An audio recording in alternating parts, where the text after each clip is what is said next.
Little known Independence Day fact number 1. Not only were John Adams our second president and Thomas Jefferson our third president, founding fathers who were instrumental in the independence movement and obviously important in the writing of the Declaration of Independence, but they also both died on July 4th, 1826. And that's not interesting enough for you. Though he didn't die until 1831, James Monroe, our fifth president, also perished on that same day, July 4th. Little known Independence Day fact number 2. While we celebrate July 4th as Independence Day, actually the Continental Congress voted for independence on July 2nd. The purpose of the Declaration of Independence was essentially to justify their decision. Actually, John Adams told his wife, Abigail Adams, that he thought July 2nd would be the day that Americans of future generations would celebrate.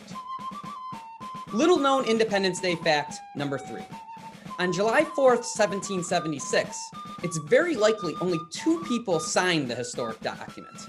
John Hancock, who most people know as the guy who had the giant signature, was the president of the Second Continental Congress. He signed the Declaration that day. He was joined by the secretary, Charles Thompson, who signed it also, but that was basically confirming that it was Hancock's signature. It was not until August 2nd that most, but not all, of the delegates signed. Little known Independence Day fact number 4. Thomas Jefferson was actually an alternate delegate to the Continental Congress. Though we know Jefferson as playing a significant role in the Revolution, he was not one of the 7 delegates selected from Virginia. Virginia, his home colony, was not lacking in prominent representatives. Jefferson was not at the First Continental Congress either, and he was a late arrival as an alternate delegate at the Second Continental Congress. Of course, he did join the others, and the rest is history.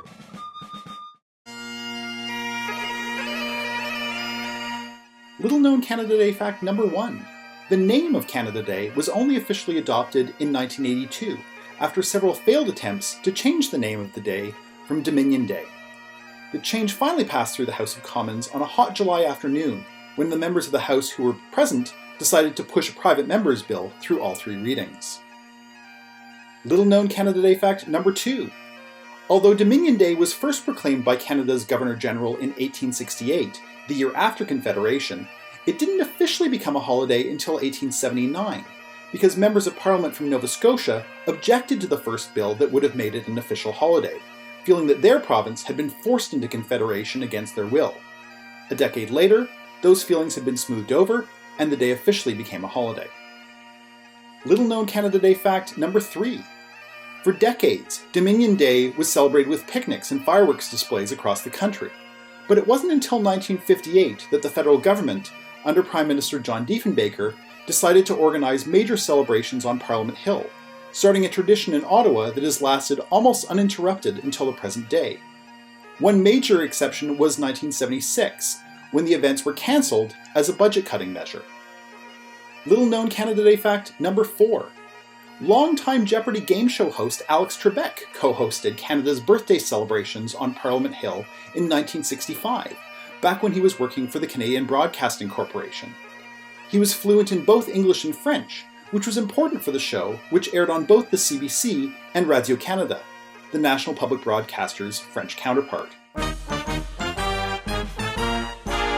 Did we test your knowledge? We hope we have. Take these facts to friends and family and see how much they know about each holiday. For WPBS Weekly, I'm Jolene DeRosier.